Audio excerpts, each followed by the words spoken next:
Oi pessoal, tudo bem com vocês? Vamos aprender Física com o Lulu, faltando 20 dias para o Enem. Hoje vamos resolver 3 questões que falam sobre resistência interna. E a pergunta-chave é, por que a pilha acaba? Toda pilha nova vai gastando, vai acabando, né? Se bem que tem umas pilhas que não acabam, né? Nunca! Veja!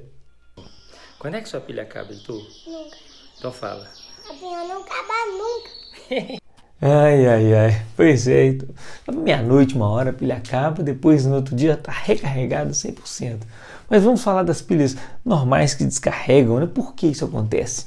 Primeiro vamos fazer uma questão para a gente aquecer, uma questão conceitual do Enem PPL de 2016. Fala das fontes renováveis, células solares e geradores eólicos. As pilhas não são renováveis, bem como as usinas nucleares, termoelétricas, combustíveis fósseis.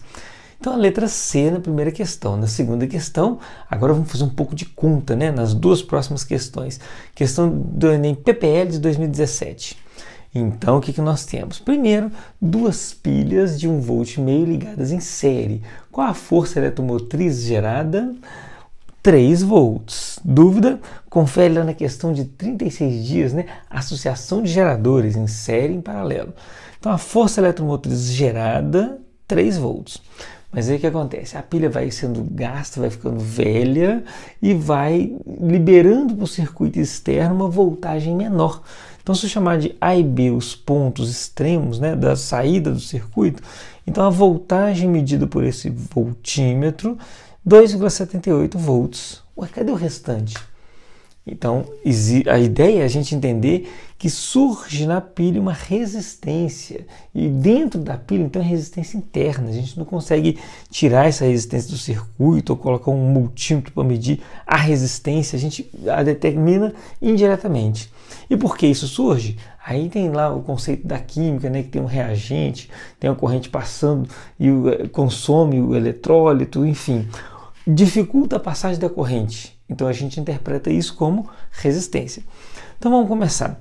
Se a voltagem liberada para o circuito externo é 2,78 volts, sendo gerada 3 volts, como calcular a resistência interna da pilha? Aí eu preciso da corrente. 94,2 miliamperes, passando para amperes, tira 3 zeros, né? 0,0942 amperes. Ó, contas trabalhosas. Então vamos começar. Primeiro vamos entender essa fórmula. VAB igual a epsilon menos RI. VAB é a voltagem liberada para o circuito externo. Epsilon é o que é gerado na pilha e R vezes I é uma tensão, uma voltagem, né?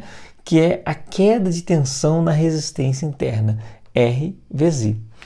Então, substituindo, VAB 2,78, epsilon 3, R incógnita e 0,0942 nas unidades do Sistema Internacional.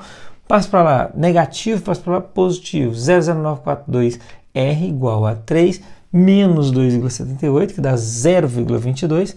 Aí a divisão 0,22 sobre 0,0942, eu não vou fazer essa conta com essas vírgulas todas. O que eu vou fazer? Sumir com as vírgulas. Então eu tenho que andar 4 casas embaixo para ficar 942. Em cima, andando 4 casas, fica 2.200.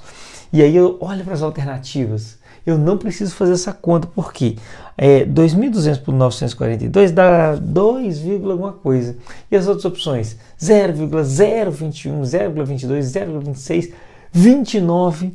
Então a única alternativa que dá 2, alguma coisa, no caso 2,3 ohms, é a letra D.